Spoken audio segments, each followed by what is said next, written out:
तो दोस्तों आज 7 मई 2024 बाजार में आज फिर से हमें गिरावट देखने को मिला, जहां पे लास्ट डे की तरह बाजार पॉजिटिव में ओपन देने के बावजूद भी क्लोजिंग दिया नीचे आके लगभग 22,302 पॉइंट पे ऑलमोस्ट 0.62% गिरावट के साथ। तो लास्ट डे हमने देखा था कि बाजार में कोई बहुत बड़ा गिरावट नहीं हुआ था, ऑलमोस्ट फ्लैट में क्लोजिंग दिया था, बट हमारे पोर्टफोलियो जो है बहुत ज़बरदस्त गिरा था लास्ट डे की मैं बात कर रहा हूँ। और आज तो खैर छोड़ ही दीजिए, बाजार में भी गिरावट हुआ, पोर्टफोलियो में तो उससे ज़्यादा गिरावट हुआ। बाकी दोस्तों आपका क्या स्टेटस है पोर्टफोलियो का, कमेंट करके बताइए। तो अब तो ये आदत सी हो चुका है, खैर सह लेंगे थोड़ा सा। अब सवाल ही उठता कि बाजार में क्यों गिरावट हुआ और उससे भी ज़्यादा गिरावट हर रोज़ पोर्टफोलियो में क्यों हो रहा है। तो एक एक करके चलिए स्टेप बाय स्टेप आगे बढ़ते हैं। सबसे पहले हम बात करेंगे पोर्टफोलियो में बाजार से ज़्यादा क्यों गिरावट हो रहा है।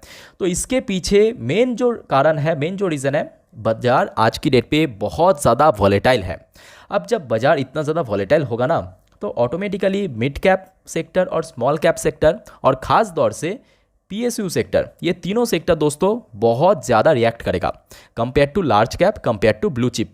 ठीक है, तो जिसके कारण हो सकते हैं कि आपकी पोर्टफोलियो में mid cap share, small cap share या तो PSU सेक्टर की शेयर की वेटेज बहुत ज़्यादा होने के कारण आपकी पोर्टफोलियो आज बाजार से ज़्यादा गिरावट हुआ। होपफुली दोस्तों क्लियर हो चुका है। अब बात करेंगे बाजार में क्यों गिरावट हुआ। अब देखिए इंडेक्स वाइज अगर हम बात करें, जो हेवीवेट सेक्टर यानी बैंक निफ्टी आज लगभग 1% से ज़्यादा गिरावट में क्लोजिंग दिया। मतलब आज नॉर्मली निफ्टी 50 में जितना गिरावट हुआ उससे करीब करीब दुगना हमें बैंक निफ्टी में गिरावट देखने को मिला। अब क्योंकि बैंक निफ्टी का वेटेज बाजार में बहुत ज़्यादा है, मतलब निफ्टी 50 में बहुत ज़्यादा है, तो जिसके कारण हमने देखा इसका इंपैक्ट देखने को मिला। इसको छोड़ के और भी बहुत सारे सेक्टर्स है। अब देखिए कुछ कुछ सेक्टर्स ऐसा भी है जिसमें आज बम्पर तेजी भी था, जैसे कि FMC सेक्टर में आज बहुत अच्छा तेजी था। IT सेक्टर दोस्तों एक्चुअली कल रात में हमने देखा था आपके डॉ जोन्स, नैस्डैक बहुत ऊपर आके क्लोजिंग दिया था, जिस वजह से आज IT सेक्टर भी काफ़ी अच्छा चला। उसके बाद ऑटो सेक्टर में आज बहुत दिनों बाद काफ़ी गिरावट हुआ, 1.83% नीचे आके क्लोजिंग दिया। तो सेक्टरल वाइज तो हमें समझ आ गया, बेसिकली जो हेवीवेट सेक्टर्स है खास करके बैंक निफ्टी में इतना ज़्यादा गिरावट होने के कारण हमें ओवरऑल मार्केट में उसका इंपैक्ट देखने को मिला। अब चलिए इसको छोड़ के ना कुछ पॉइंट्स भी है, मतलब कुछ इंपॉर्टेंट पॉइंट्स भी है जो कि यहाँ पे एनालिस्ट द्वारा मेंशन किया। मैं आपको एक एक करके पॉइंट्स बाय पॉइंट दिखाता हूँ, ठीक है। तो सबसे पहला जो मेन पॉइंट यहाँ पे मेंशन किया एनालिस्ट द्वारा कि FIS का सेलिंग, तो ये बात तो सही है। देखिए बाजार जितना स्टेबल रहेगा ना, FIS द्वारा आपको खरीदारी देखने को मिलेगा। अक्सर ऐसा होता है, इसके पहले भी हमने देखना। अब बाजार जब इतना हाई वॉलेटाइल रहेगा, ऑटोमेटिकली आपने देखा होगा कि हर रात की जो 10:30 की वीडियो में मैं आपको FIS DIS का डेटा शेयर करता हूँ, वहाँ पर एक ही चीज़ आपको कॉमन नजर आएगा कि DIS द्वारा लगातार खरीदारी और FIS द्वारा लगातार बिकवाली, है ना। तो ये एक बहुत बड़ा मुद्दा है कि FIS द्वारा लगातार सेलिंग देखने को मिला। दूसरा जो यहाँ पे मेन एंड मैं बोलूँगा सबसे प्राइमरी रीज़न है प्री इलेक्शन जिटर। बेसिकली सामने इलेक्शन की रिजल्ट है, मतलब जून की फर्स्ट वीक पे, तो मतलब रफली पकड़ लीजिए 1 महीना भी पूरा नहीं है ना। तो उसके पहले बाजार तो है बहुत ज़्यादा वॉलेटाइल हो सकता है। ऐसा मेरा नहीं, बड़े बड़े ब्रोकरेज द्वारा जो एनालिस्ट हैं उनके द्वारा स्टेटमेंट दिया कि बाजार थोड़ा सा वॉलेटाइल हो सकता है, ठीक है। अगर हाँ मार्केट की मतलब जो अगर इलेक्शन की रिजल्ट मार्केट की फेवर में गया, उस केस पे जो पोस्ट इलेक्शन है, मतलब रिजल्ट आउट होने के बाद बाजार में एक अच्छा खासा रैली भी हो सकता है। उसके बाद तीसरा रीज़न मुझे बहुत ही अनबायस्ड लगा, बिकॉज देखिए प्रीमियम वैल्यूएशन इसके पहले भी हमने देखा था, इंडियन मार्केट की वैल्यूएशन हमेशा थोड़ा हाई रहता है, बिकॉज एक डेवलपिंग नेशन है और यहाँ पे लगातार इन्वेस्टमेंट होगा ही। अब जहाँ पे इन्वेस्टमेंट होगा, जहाँ पे इतना डिमांड होगा, जहाँ पे इतना ग्रोथ होगा, ऑटोमेटिकली मार्केट का वैल्यूएशन भी थोड़ा प्रीमियम रहेगा। इसमें कोई बहुत बड़ी बात नहीं है, बट हाँ यहाँ पे मेंशन किया तो चलो ठीक है, इसको भी पकड़ लेते हैं। उसके बाद जो चौथा पॉइंट यहाँ पे मेंशन किया कि अनइम्प्रेसिव Q4 अर्निंग, तो ये बात भी सही है कि बहुत सारे कंपनी के रिजल्ट एज सच बहुत अच्छा जो एक्सपेक्टेशन था उसके अकॉर्डिंग देखने को नहीं मिला, और जिसके कारण बाजार जो है रिएक्शन थोड़ा सा नेगेटिवली देखने को मिला।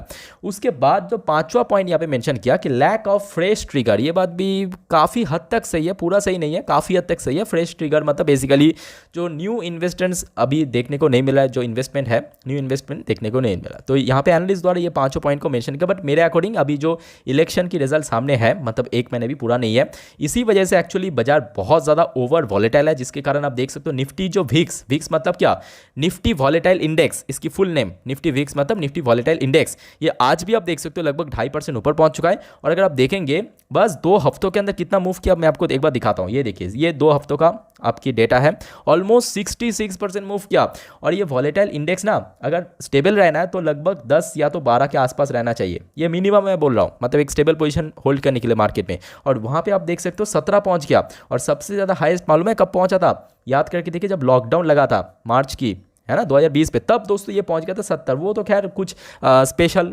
वो था, मतलब अलग सी बात था। और उसके बाद हमने देखा था जब जंग शुरू हुआ था रशिया यूक्रेन के बीच में, तब भी हमने देखा था ऑलमोस्ट 28 के आसपास पहुंच गया था। उसके बाद ऑलमोस्ट स्टेबल हो गया था, बाजार में भी काफ़ी अच्छा रैली था। आज फिर से हमें कहीं ना कहीं जो निफ्टी विक्स के अंदर काफ़ी ज़्यादा तेज़ी देखने को मिला, जो कि ये सिग्नल है बेसिकली बाजार में बहुत ज़्यादा फियर का, बाजार में बहुत ज़्यादा ओवर वॉलेटाइल का, ठीक है। और जिसके चलते आज मालूम है जो टोटल 5.5 लाख करोड़ दोस्तों धुएं की तरह उड़ गया, जस्ट धुएं की तरह। अब देखिए यहाँ पे क्या मेंशन किया कि market crash in number, investor lose 5.5 lakh crore as Sensex Nifty see across the board sell off, ठीक है। तो होपफुली दोस्तों क्लियर हो चुका है कि क्यों आज बाजार में गिरावट हुआ और क्या क्या कुछ इंपॉर्टेंट पॉइंट्स हैं। अब बाकी बात करेंगे चलिए इंडिया के बाहर। तो कल रात में हमने देखा था कि डॉ जोन्स के अंदर पॉजिटिव में चल रहा था, पॉजिटिव में क्लोजिंग हुआ, इवन नैस्डैक के अंदर भी 1% की थी। अब देखिए आज की डेट पे ना मार्केट की सिचुएशन ऐसा बन चुका है, खास करके ग्लोबल सेंटीमेंट का कोई भी असर देखने को नहीं मिला, बिल्कुल ही देखने को नहीं मिला। जैसे कि आप देख सकते हो कि आज जो ग्लोबल सेंटीमेंट तो बहुत पॉजिटिव थे। इवन अगर आप देखेंगे जो एशियन पेयर्स है, ठीक है, दूसरे जो इंडेक्स है एशियन मार्केट में, वहाँ पे पॉजिटिव में चल रहा था। डॉ जोन्स की फ्यूचर भी आप देख सकते हो अभी पॉजिटिव में है। सेम चीज़ नैस्डैक की फ्यूचर थोड़ा सा नेगेटिव में जरूर है, बट सुबह में पॉजिटिव में ही था, ठीक है। तो कहीं ना कहीं देखा जाए ग्लोबल सेंटीमेंट उतना खास अभी इंडियन मार्केट में देखने को नहीं मिला, बिकॉज सामने इलेक्शन है, और इलेक्शन मतलब इंडिया की जो मेन डोमेस्टिक मुद्दा है ना। उसके बाद देखिए यूएस की 10 साल की बॉन्ड डील में करेक्शन हुआ। अब देखिए ये इसके चलते ना, मतलब कल रात में, क्योंकि देखिए यूएस बाजार में इतना अच्छा मूव हुआ, जिसके चलते आज आईटी सेक्टर एक्चुअली काफ़ी अच्छा मूव कर दिया, बट बाकी जो सेक्टर्स है वो उसमें गिरावट हो गया है कि नहीं।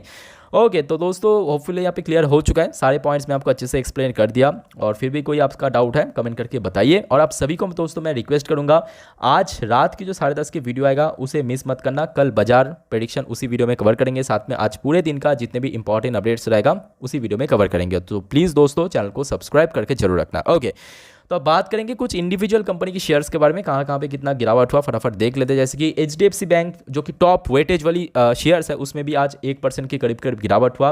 दूसरे पोजीशन पे रिलायंस इंडस्ट्री, यहाँ पे भी करीब करीब 1% की गिरावट। आप सोचिए ना, जो हेवी वेटेज शेयर है वहाँ पे 1% करके गिरावट। तीनों जो टॉप 3 है वहाँ पे देखिए 1% ज़्यादा गिरावट हुआ, चाहे आईसीसी बैंक की बात करें, रिलायंस की बात करें या एचडीएफसी बैंक की बात करो। ऑफ कोर्स देखिए अगर हम सेक्टर को हटा भी दे सेक्टर्स को, तो नॉर्मली जो इंडिविजुअल शेयर्स हैं जिसका वेटेज सबसे ज़्यादा टॉप 3, वहाँ पे तो आप देख लीजिए जहाँ पे 30% की वेटेज है। ये तीनों के अंदर अगर आप कैलकुलेट करेंगे ऑलमोस्ट 30% के आसपास वेटेज दिख जाएगा। और यहीं पे देखिए करीब करीब 1% ज़्यादा गिरावट हुआ। उसके साथ साथ इन्फोसिस वगैरह आज आईटी सेक्टर में, जो आपको मैं बोल रहा था एक्चुअली कल रात की वजह से, मतलब यूएस मार्केट की वजह से, इन्फोसिस हो गया, आपके टीसीएस हो गया, विप्रो हो गया, टेक महिंद्रा हो गया, बहुत अच्छा ऊपर रैली के साथ क्लोजिंग दिया। उसके साथ साथ हमने देखा और भी बहुत सारे, नॉर्मली देखिए जब गिरावट होगा PSU sector, mid cap sector, small cap sector को धजिए उड़ जाएगा। जैसे कि आप देख सकते हो, चाहे डिफेंस सेक्टर की बात करें, मजगांव डॉक 3-3.5% गिरा। सेम चीज़ अगर आप देखेंगे गार्डन रिच 4% गिरा। उसके बाद देख लीजिए कोचिन शिपयार्ड 3% गिरा, आरवीएनएल 3% गिरा, हिंदुस्तान एरोनॉटिक्स लगभग 2.5 से 3% गिरा। सेम चीज़ अगर आप देखेंगे बाकी जितने भी पीएसयू सेक्टर देख ले, पावर सेक्टर में एनटीपीसी 2-2.5% गिरा। सेम चीज़ अगर आप देखेंगे यहाँ पे, ये देखिए भेल के अंदर भी 2.5-3% की गिरावट। लार्सन टुब्रो प्राइवेट कंपनी है बट स्टिल यहाँ पे भी गिरावट हुआ। पावर ग्रिड के अंदर भी आज 3.5% की गिरावट।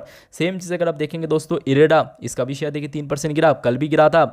उसके बाद ये देख लीजिए आपकी आईएफसी की शेयर भी 4% के करीब करीब गिरा, आरईसी भी 2% गिरा, एसजीबीएन भी 4% गिरा। तो गिरावट कहीं ना कहीं दोस्तों ऑल ओवर हमें देखने को मिला। जैसे कि आईएफसी देख लीजिए 4% गिरा।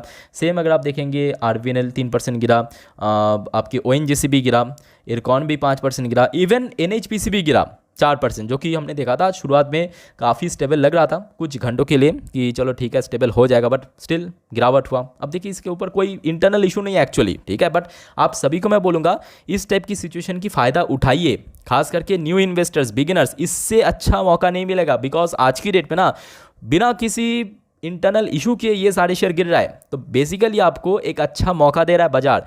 अब कुछ शेयर में तेज़ी भी था आज की डेट में, जैसे कि एफएमसी सेक्टर हमने देखा आज 2% उबरा की क्लोजिंग दिया। उसके पीछे मेन रीज़न है बड़े एफएमसी सेक्टर की कंपनी, चाहे एचयूएल की बात करें, आईटीसी की बात करें या ब्रिटानिया की बात करें, बहुत अच्छा मूव दिया। और एक शेयर है दोस्तों वरे रिन्यूएबल नाम करके, कल रात में इसके ऊपर मैं चर्चा भी किया था, इसमें भी आज बहुत अच्छा तेजी देखने को मिला। खैर दोस्तों, आगे बहुत सारे टॉपिक के ऊपर वीडियो आएगा और आपको कौन सी टॉपिक के ऊपर वीडियो चाहिए कमेंट करके बताइए। फिलहाल मिलते हैं नेक्स्ट वीडियो पे, तब तक के लिए टेक केयर, बाय बाय, जय हिंद।